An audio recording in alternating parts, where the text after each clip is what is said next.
இதெல்லாம் குற்றவாளிகள் வந்து வெட்டணுக்கு வெளிவாங்கிற எண்ணம் கொண்டவங்க கூட ஓட்டு தான் பாடம் பண்ணுவோம். நீங்கள் தான் அன்றைக்கி வந்து காப்பாற்றுங்க. அதாவது இந்த பையனை வந்து நம்ம வந்து நான் நியாயப்படுத்த விரும்பலை. ஒரு சம்பவம் பண்ணியிருக்கிறான், அதனால் எதிர்வினை ஆக்குவாங்க அப்படின்னு பப்ளிக்கில் இவ்வளோ கொடூரமாக நடக்கும். எல்லாத்துக்கும் அது ஒரு மிகப்பெரிய ஒரு கேள்விக்குறியாக இருக்குது. பாதுகாப்பு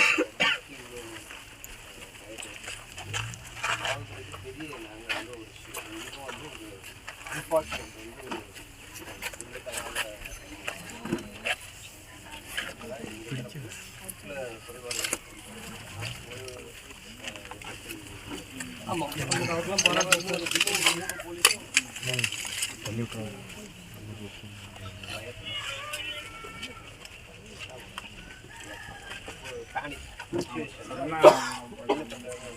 திடீர்னு அந்த சூழ்நிலை பார்த்து இருக்கிறாங்க. இந்த மாதிரி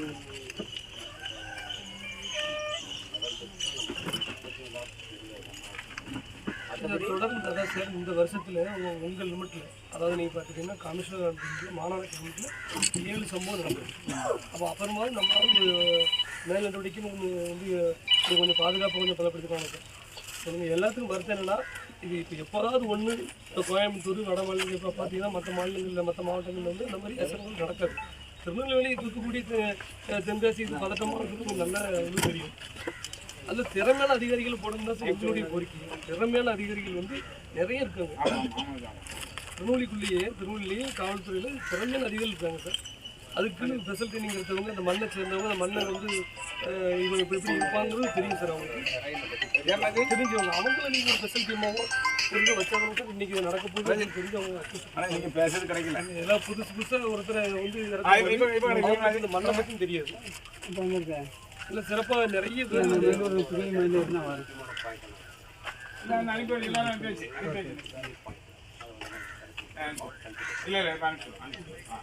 போட்டிங் போடும்போது கண்டிப்பாக வந்து லோக்கல் 2 பேருக்கு பேர் சொன்னாங்க. நான் இப்போ சின்ன வேலை இருக்கேன், நான் இப்போ அனுப்பிட்டேன்.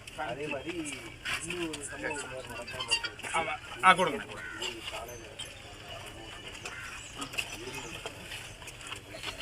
அதுக்கு நம்ம எங்களோட நிலைப்பாடு நடவடிக்கை சொல்லியிருக்கோம். அது நீதிமன்றம் ஒரு சில குறைகளை சுட்டிக்காட்டியிருக்காங்க. அந்த இடத்துல ரியாக்ட் பண்ணாமல் ஒழுங்கான நடவடிக்கை எடுக்க தவறிய போலீஸோட நடவடிக்கை எடுக்கலாம். அது எடுங்க சார். அப்பதான் பயம். அதாவது இது வந்து உங்களுக்கு விட்ட சவால். அதாவது என்னன்னா உங்களுக்கு விட்ட சவால். நீங்கள் எப்படி பாதிக்கப்பட்டவங்க தரப்பு எப்படி ஃபீல் பண்ணுறீங்க, அது மாதிரி காவல்துறைக்கு விடுக்கப்பட்ட சவாலாக தான் நாங்கள் எடுத்துக்கிட்டோம். அது வந்து இப்போ இந்த போலீஸ் இந்த கேம்பஸ் ஏரியா கோர்ட்டுங்கிறது காவல்துறைக்கு விடுக்கப்பட்ட இன்னொரு சம்பவம் இது மாதிரி நடக்கிறாங்க. அதே மாதிரி இதில் லேப்டாப் குறைபாடுகள் இருந்தவங்க மேலே நடவடிக்கை எடுக்க சொல்லி துறைவாரி நடவடிக்கை எடுக்க சொல்லிட்டாங்க. அவங்க துறைவாரியாக டிபார்ட்மெண்ட் அது மாதிரி இன்றைக்கி காலையில் ஒரு மீட்டிங் போட்டு சொல்லி இன்னும் கோர்ட்டை மீட்டிங் போட்டு ஆர்ம்டு பைக் பேசுவாங்க ஒரு ஏடிபி சொல்லுவாங்க. டிஜிபி துப்பாக்கி வந்து போலீஸார் வந்து கோர்ட்டை சுற்றி எப்பயுமே மூவிங் பண்ணாலும் ஒரு எதிர்பார்ப்பு இருக்கும், பாதுகாப்பு. அதே மாதிரி புதுசாக செக் போஸ்ட் ஒரு சிட்டியை சுற்றி ஒரு 5 செக் போஸ்ட் புதுசாக ஏற்கனவே இருக்கிறது புதுசாக 5 செக் போஸ்ட் முயற்சிகள் இன்றைக்கி ஆரம்பிச்சோம். அது நாளைக்கு அது மாதிரியான எங்கள் தரப்பு நடவடிக்கைகள் வந்து இது வந்து டிஃபரண்ட் ஆக்ஷன் ப்ரிவென்ஷன். உங்களுக்கு தெரிஞ்சு இந்த வழக்கில் சம்மந்தப்பட்டவங்களால நாங்கள் இதில் நான் பாராட்டுறது அக்யூஸ்ட் இமீடியட்டாக எல்லாமே செக்யூர் பண்ணியிருக்காங்க. ஆமாம் இருக்காங்க, வந்து செக்யூர் பண்ணியிருக்காங்க. அதில் எந்த மாற்றமாக சார் வரும்போது பார்க்க ஒரு தேவர் வீட்டில் கல்யாணம் நடக்குது. அதில் அந்த தேவர் குடும்பத்தோடைய அந்த இன்சூரன்ஸ் இப்போ பிஏ அப்படின்னு இருக்கும். அந்த குடிக்கும்பத்தை பூரா போலீஸ் பிடிங்கி பண்ணியிருக்காங்க. அதை பார்த்த உடனே நீங்கள் நல்லா யோசிங்க, இவ்வளவு பிரச்சனை நடந்துகிட்டு இருக்குது. அதில் ஒரு பிளாட்ஃபார்மில் வரிசைக்கு நிப்பாட்டிச்சாங்க. அது அனுமதி வாங்கினாங்களோ வாங்கலாம் தெரில. அது டிபார்ட்மெண்ட்டோட இது பப்ளிக் பார்க்கும்போது அதாவது இது இப்போ இல்லை சார் இருக்கு இல்லை இப்போ இதுக்கு இந்த வார்த்தை எதுக்கு சொல்லுவாங்கன்னா இதை வந்து இந்த அளவுக்கு வந்து இருக்கிற அவங்க ஏன் தடுக்காம தெரியல மக்களுக்கு வர போக தெரியாது அதுக்காக வேண்டி தானே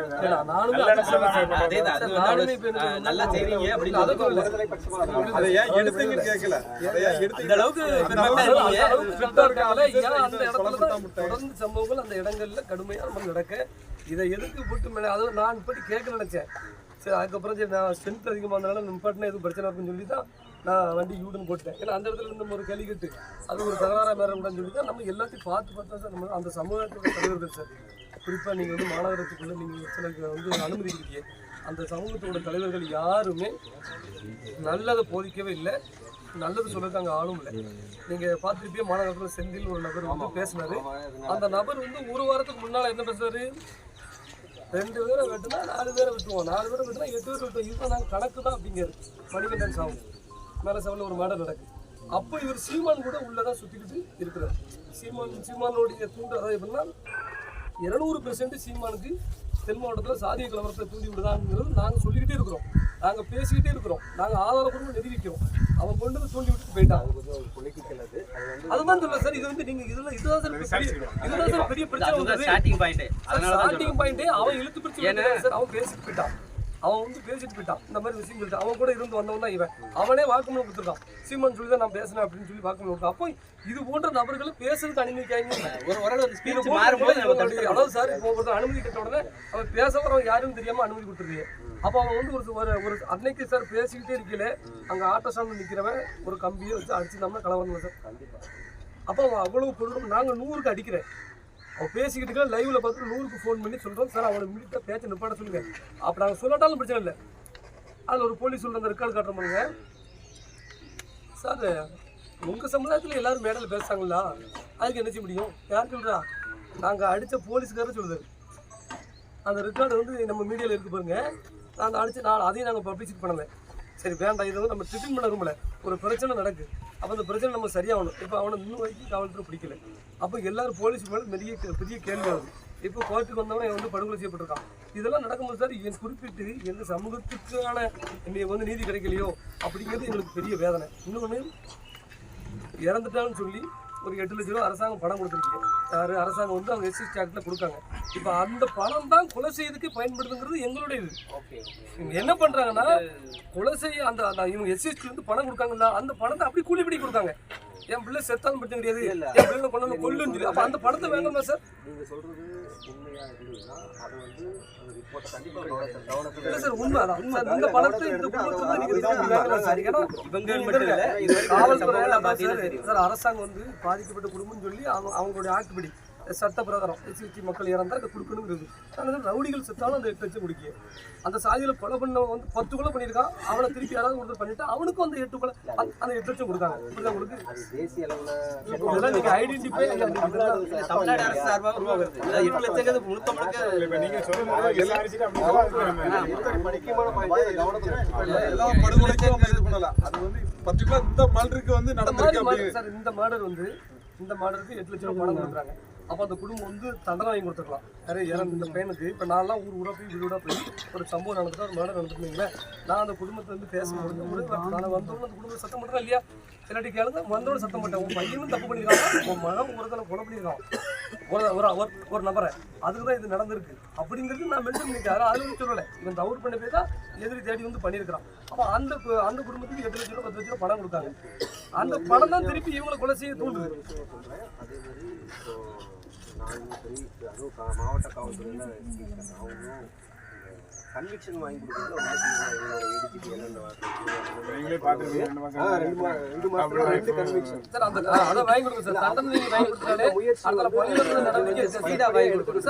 நடக்கும்பொழுது குற்றவாளி நீங்க நல்லா பார்த்துருக்கீங்க சார். நான் என்னுடைய சமாஜத்தோட மொத்த சமூக பிரதிநிதி அந்த கோரிக்கையில் நினைச்சுக்கோங்க சார். எங்கள் சமூகத்தை சேர்ந்தவங்க அவசரப்பட்டு ஏதாவது ஒரு தப்பு பண்ணிட்டாங்க வச்சுட்டாங்க கொலை பண்ணிட்டாங்கன்னா அவங்கள சிறையில் வச்சு தண்டனை வாங்கியிருக்காங்க சார். நிறைய விளக்கில் காட்டுறோம், இன்னும் சிறையை விட்டு வெளியே வரல சார் யாரும். அப்போ இவங்க எப்படி சார் ஈஸியாக கொலை பண்ணிட்டு வெளியே வந்து திருப்பி இவங்க வந்து கொலை பண்ணுறாங்க?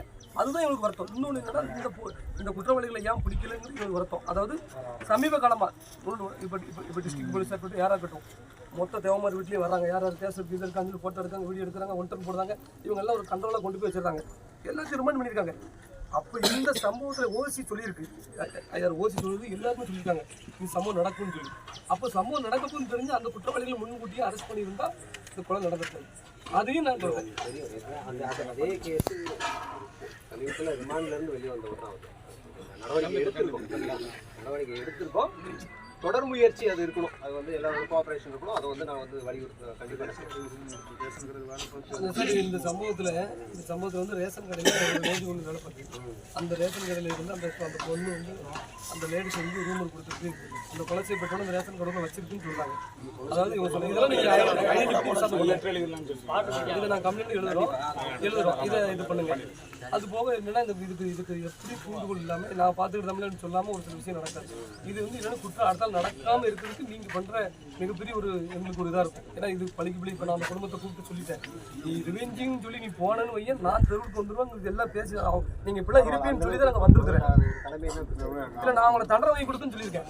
நானே இன்றைய வந்து இன்டர்பிரேஷன் போட்டு உங்கள் குடும்பத்தை நான் பார்த்துக்கிட்டேங்கிறது நம்ம சொல்லியிருக்கோம். அப்படி சொல்லி தான் ஊராக நாங்கள் பேசிட்டு வரோம். விட்டுனா எங்களுக்கு எஸ்பி இருந்தார், எங்களுக்கு எஸ்பி பாலாஜி சரவணன், எங்கள் தூத்துக்குடி எஸ்பி அவர் இருந்தார். அவர் மாதிரி ஒரு நல்ல மனுஷன், எங்களுக்கு கிடைக்கிறது கஷ்டம் தான். அவர் இருந்து போயிட்டு அந்த எஸ்பி வந்து எங்ககிட்ட சொன்ன வார்த்தை, எங்களுக்கு வந்து கொலைன்னா என்ன இதை புரிய வச்சது. அவனை வெட்டும்போது உடனே உயிர் போயிடும், ஒரு செகண்டில் உயிர் போயிடும். அதனால் அவனுக்கு தலையில் வெட்டினா கேட்டாலும் அவனுக்கு எதுவுமே தெரியாது. ஆனால் அவனுக்கு தண்டனை வாங்கி கொடுத்தா அவன் லைஃப் ஃபுல்லாக அவன் ஆயில் தண்டனை அவன் கடந்து சாவான். அதுதான் வீரம். ஒருத்தனை வெட்டுறது அறுவை எடுக்கிறது வீரம் கிடையாது, அவன் தண்டனை வாங்கி கொடுத்தா வீரம். அதை நான் ஏன் பேசுகிறேன், அந்த தண்டனை வாங்கி கொடுத்துட்டு சார் இப்போ டிபார்ட்மெண்ட்டில் ஒரு ஸ்டேஷனில் 40 போலீஸார் இல்லை 30 போலீஸாக இருப்பாங்க. அவங்களுக்கு அடுத்தடுத்து பயணிகள் வந்துட்டே இருக்குது. இதுக்குன்னு நீங்கள் தனிப்பிரிவு அமைச்சு அவங்க தண்டனைக்கு அதை ஃபாலோ பண்ண தான் சார் முடியும். அதே வேலையை இன்ஸ்பெக்டரும் செய்ய சொல்லிடுறீங்க, அதே வேலையை எசையும் சொல்லுங்க, மாதிரி யார் செய்வோம்? அடுத்தடுத்து நடக்க பிரச்சனை வேற இன்ஸ்பெக்டர் போகணும், போலீஸ் போகணும், உடனே போலீஸ் தான் அடிக்காங்க. அதுக்குன்னு தனி டீம் போட்டால் மட்டும்தான் சார் இந்த கொலைகளை நிப்பாட்ட முடியும் சார். இது வரைக்கும் அவங்க வந்து வேற மாதிரி ஒரு சமூக வலைதளங்களை பாருங்க சார். சமூக வலைதளங்களில் ஒரு கொலை வந்துட்டு ஒரு மனிதாபன முறையிலையாவது சரி ஒரு பையனை செத்துப்பிட்டானுங்கிற ஒரு கவலை இல்லாமல் சமூக வலைதளத்தில் பாருங்க, கொண்டாட்டம் ஆர்ப்பாட்டம் இது எல்லாம்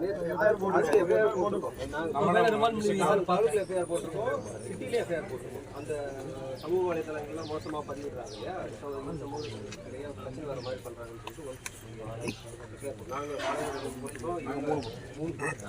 அந்த மாதிரி அதையும் ஒரு இன்னைக்கு தினமலரில் கூட தலைவங்க வந்து பார்க்குறாங்க. அதனால் அதை வந்து அது இல்லாமல் அதை பேர் போட்டு அதை லாக் பண்ணுறதுக்கு நாங்கள் ரெக்வஸ்ட் கொடுத்து அந்த நடவடிக்கை அதையும் நாங்கள் வாட்ச் பண்ணிட்டு இருக்கோம். அதை என்கரேஜ் கண்டிப்பாக காவல்துறை அதை என்கரேஜ் பண்ணாது. அது வந்து என்ன சொல்கிறது, அது வந்து தனிநபர் யாரும் போகிறதில்ல, ஒரு குரூப். அதாவது சார் இந்த சமூகத்தோட ஒரு மிக முக்கியமான தலைவர் இருக்காங்க, பேர் சொல்ல வரும்போது நல்ல ஒரு நல்ல அந்த சமூகத்தை பற்றி தெரிஞ்சவர், நிறைய போராட்டம் நடத்தினவர், இந்த சமூகத்துக்கு பெரிய ஐடென்டிஃபாக இருக்கார். அவருடைய ட்விட்டர் அவர் வந்து ட்வீட் பண்ணியிருக்காரு எக்ஸலத்தில். ஹைகோர்ட்டுக்கு வந்து இந்த கொலை மட்டும் தான் தெரியுமா கண்ணுக்கு? எப்படி ஒரு சமூகத்தை வழி நடத்துறவர், ஒரு சமூகத்தில் அவர் பின்னாடி போகிறாங்க. அவருடைய ட்விட்டரில் எக்ஸலத்தில் ஒரு பதிவு கொடுத்தார் நேற்று, ஹைகோர்ட்டுக்கு இந்த கொலை மட்டும்தான் கண்ணுக்கு தெரியுமா, ஏற்கனவே நடந்த கொலைகள்லாம் தெரியும். அப்போ என்ன நோக்கத்தில் வராங்க? அப்போ மறந்து 2000 வருஷமா நாங்கள் அடிபட்டோம், இப்போ திருப்பி அடிக்கும், இதெல்லாம் என்ன வார்த்தை? அந்த வீடியோஸ் பூரா உங்களுக்கு வந்து பர்சனலாக அனுப்புகிறேன் பாருங்க. அங்கே வெட்டுனா அங்கே வெட்டணும், இங்கே வெட்டுனா அங்கே வெட்டணும். அந்த பேப்பர் தான்யா பாருங்கய்யா, நியாயத்தை பாருங்க. இது வரைக்கும் பாருங்க, நான் சொல்கிற இந்த நபர்கள் யார் மேலே வழக்கே இல்லை. தூத்துக்குடியில் ஆத்தூர் அருகே தலைவனோட சத்தியமூர்த்தின்னு ஒரு பையனை தலையெடுத்தாங்க. அந்த பையன் மேலே எந்த வழக்கும் ஸ்டூடெண்ட் தேவர் சிந்திக்கு சாமி கும்பிட போன 9 பேர் அப்பாவியை கொண்டாங்க. வடநாட்டில் பக்கமணி சுடலமின்னு சொல்லி ஒரு யார் தாத்தா பேரனை கொண்டாங்க. வல்ல நாணக்கடலை விவசாய எஸ்டி பாண்டிய படுகொலை பண்ணாங்க. பிராஞ்சேரியில் பூசாரி தலையெடுத்து கொலை பண்ணாங்க. சிறுவனத்தில் கண்ணன் ஒருத்தர் கொண்டாங்க. நாங்குநேரில் 17 நாளுக்கு முன்னதாக ஒரு பையனை இது பண்ணாங்க. மணக்கல்ல ஏடிஎம் காவலர் துரப்பாண்டி தவிர அவர் வந்து ஏடிஎம்ல காவலர் வேலை பார்த்தவர், அவரை கொண்டாங்க. பார்த்துக்கோங்க, கொங்கரா குச்சியில் ஆட்டோ டிரைவரை கொலை பண்ணியிருக்காங்க. மேலே சார்ந்த ஒரு ஆட்டோ டிரைவரை கொண்டிருக்காங்க. சாத்தாவில் மாட்டின்னு ஒருத்தர் என்னை கொலை செய்ய போறான்னு வீடியோ போட்டாங்க. யார் அவர் என்னை கொண்டுருவாங்கன்னு சொன்னார். இப்படி 15 பேர் இது வரைக்கும் இதுல இருந்து யாருக்குமே ஒரு 70 பேர் கிடையாது. தேவதா பந்ததுக்காண்டி கொண்டாங்க. இதெல்லாம் மனசுல வச்சுக்கிட்டு நாங்க அப்படி இருந்தும் பள்ளிக்கு புள்ளி வாங்கக்கூடாது, செய்யக்கூடாது, அப்படி ஏகப்பட்ட விஷயம். நான் 3 பக்கம் எழுதிட்டு வந்துருக்கேன் என் சமுதாயம் பாதிக்கப்படுறத பத்தி. உங்களுக்கு வழக்கு இல்லாதவங்க மேலே இந்த மாதிரி கொலை வழக்கு நடக்குது. நான் ஒரு மனுவாக கொடுக்கேன். அந்த மனு கொண்டாங்க. இந்த மனுவில் காவல்துறை என்ன செய்யணும் என்ன செய்யக்கூடாது ஏன் கொலைகள் நடக்குன்னு எழுதிருக்கீங்க. இதை நீங்கள் ஒரு மனுவாகவே இதை நீங்கள் எழுதுங்க.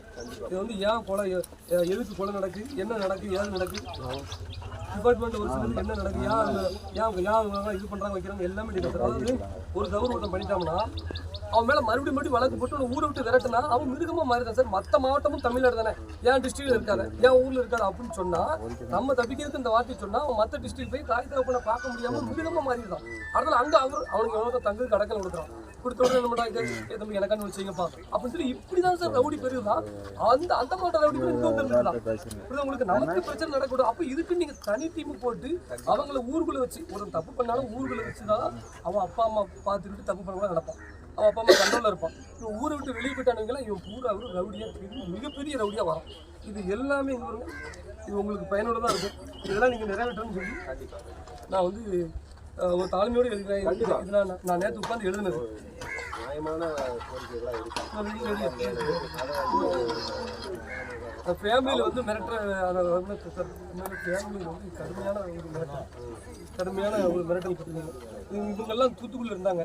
யார் சார் இருந்தப்ப யார் அறிவில் இருந்தப்ப இவங்க எல்லாருக்கும் அந்த சைடு இருந்தாங்க. நல்லதான் எல்லாருமே நம்ம டிஸ்ட்ரிக்ட் எதனால இப்போ இங்கே இவங்கெல்லாம் இருந்து ஏன் இங்கே சண்டை நடக்கு பிரச்சனை நடக்கு எனக்கும் தெரியல. அப்போ அதுக்குன்னு தனி டீம் இல்லாத ஐயா வேற எதுவும் இல்லை ஐயா. இது எல்லாமே இது வந்து ஏன் நடக்குன்னு சொல்லியிருக்கேன் ஐயா. இதெல்லாம் நீங்க செஞ்சீங்கன்னா கண்டிப்பான முறையில் குற்றம் நடக்காதுன்னு சொல்றேன். எங்களுக்கு அதுதானே வேணும். கண்டிப்பாக எங்களுக்கு வந்து சமூகத்தில் அமைதி தான் வேணும். இப்போ வந்து பாருங்க மேற்கு மாவட்டங்கள்லாம் எப்படி கொஞ்சம் செழிப்பாக இருக்குது. நீங்கள் இல்லைன்னா இந்த சமூக அமைதி இங்கே தான் காரணம். அதுக்கான அது வந்து பொருளாதார சமூக காரணிகள்லாம் இருக்குது. அதனால அதையும் நாங்கள் ஆக்சுவலாக கலெக்டர்கிட்ட பேசிட்டோம். இப்போ கங்கை கொண்டாடினா நல்ல குற்றங்கள் குறைஞ்சிருக்கு தெரியுது. அது வந்து சுற்றி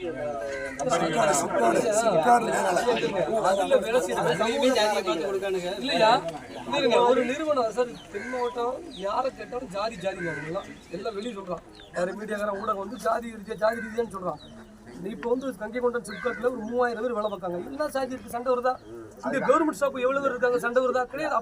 அப்போ வேலை கடைசின்னு சொல்றேன். கலெக்டர்கிட்ட பேசி சமூக காரணிகளையும் கொண்டு வந்து தீர்த்துட்டோம்னா பொருளாதாரத்தை கொஞ்சம் டெவலப் ஆச்சுன்னா எல்லாமே வந்து ஒரு இணக்கமாகிடுவாங்கன்றது ஒரு கருத்து சார். முன்னாடி நீதிபதி ரத்னோல் பாண்டிய அறிக்கையிலேயே தென் மாவட்டத்தில் சாதி கொலைகள் ஏற்படுதுன்னு சொல்லி இதை தடுப்புன்னு சொல்லி ஃபேக்ட்ரி இன்னும் பயன்படுது. நாங்குநீரில் சார் நாங்குநீரில் ஃபேக்ட்ரி ஸ்பெஷல் எக்கனாமிக் ஜோன் ஒன்று கிரியேட் பண்ண ஆரம்பிச்சாங்க. அது வந்து நடக்கல சார் நடக்கலை. தென் மாவட்டம் சார் வேலை வெட்டி இல்லாமல் ஆலமரத்துக்கு அடியில் ஒரு 10 பேர் கிடக்கான். அந்த கோர்ட்டுக்கு போகிறவங்க அந்த 10 பேர் என்ன பண்ணணுமோ அப்படி பார்க்காம 10 பேர் சும்மா நிற்க வாங்கன்னு சொல்லுதான். கூட்டு போகிறான் கோர்ட்டுக்கு வெச்சா போட்டு போகிறான். அங்கே போய் பிரச்சனை அங்கே வரும்போது சரக்கு வாங்கி கொடுக்கான். சண்டையாயிருது. இதே இவங்க வேலைக்கு போயிட்டானே காலை 8 மணிக்கு ஒரு கம்பெனி இருந்துச்சுன்னா வேலைக்கு போயிட்டு 8 மணிக்கு போயிட்டு நைட்டு 7 மணிக்கு வரும். ஆனால் தூங்க கட்டுறதுக்கு யாரையும் சந்திக்க மாட்டான். வேலை வெட்டி இல்லாமல் ஆலமரத்துக்கு அடியில் கிடக்கணும் சார் இந்த பிரச்சனை. அதனால நீங்கள் வந்து இந்த பல கொலைகள் நம்ம செஞ்சோம். இனிமேல் இது நடக்கக்கூடாது.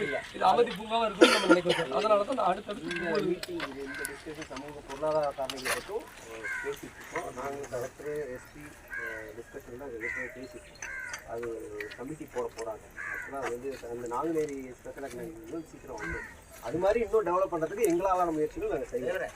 அதே மாதிரி இந்த மாதிரியான சம்பவம் தடுக்கிறதுக்கான நடவடிக்கைகள் நேற்றே துவங்கிட்டு நாளையிலேருந்து இது சிறப்பாக இம்ப்ளிமெண்ட் ஆகிடும்.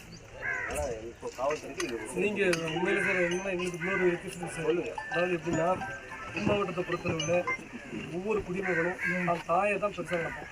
எல்லாருமே தான் தாய் மேலே தாயை பற்றி யாராவது பேச வச்சாலும் கடுமையான முறையில் டென்ஷன் ஆகிடுவோம்.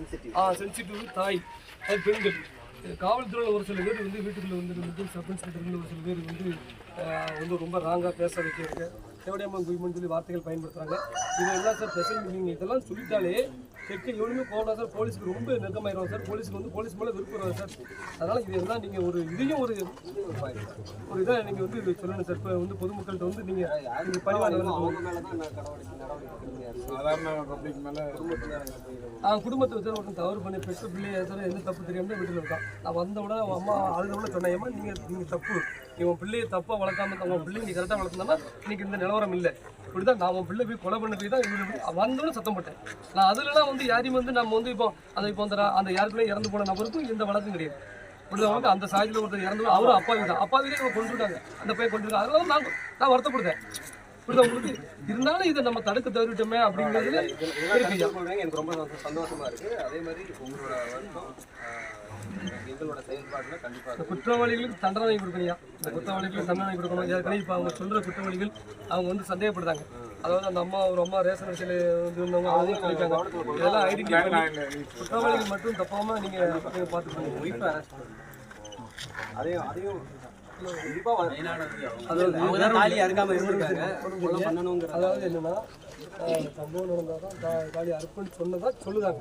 அதை விசாரிச்சுக்கிட்டு ஏன்னா யாரு மேலுமே பொய் விளக்கு போடக்கூடாதுன்னா எந்த அனாமத்தா ஒரு சில விஷயங்கள் செய்யக்கூடாது. அனாமத்தா பொய் விளக்கு நிறைய பேர் செய்யக்கூடாதுன்னு நினைக்கிறேன். குற்றம் செஞ்சவனை தவிர்த்துட்டு எல்லாரும் 15-20 போயிட்டு ரவுடியா தான் திரும்புவோம்.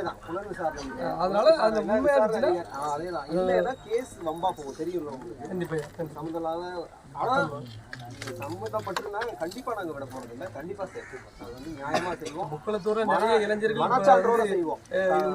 உள்ள போய் இருக்காங்கய்யா. நிறைய இளைஞர்கள் தவறு பண்ணாம முதல் நாள் போன்ல பேசுறவங்க நைட்டு பேசுறோம் அவங்க கூட உட்காந்து சரக்கு அடிச்சவங்கலாம் கொலை செய்யாம உள்ள போய் நிறைய பேர் இருக்காங்க. அவங்களுக்கு 10 பேர் 15 பேர் இருக்காங்க. இதெல்லாம் தடுக்கணும். அவங்க எல்லாம் உள்ள போயிட்டு பழங்குடி ஜெயிலுக்கு போயிருக்க மாட்டேங்குங்க. அங்கெல்லாம் ஒன்றும் பாடலாம் கிடையாது, பாடமே கிடையாது. அப்படியே கொண்டு போய் ஒரு இடத்துல அடைச்சிருந்தாங்க. திருப்பி பெரிய பெரிய ரவுடி பழக்கம் வந்துருக்கு.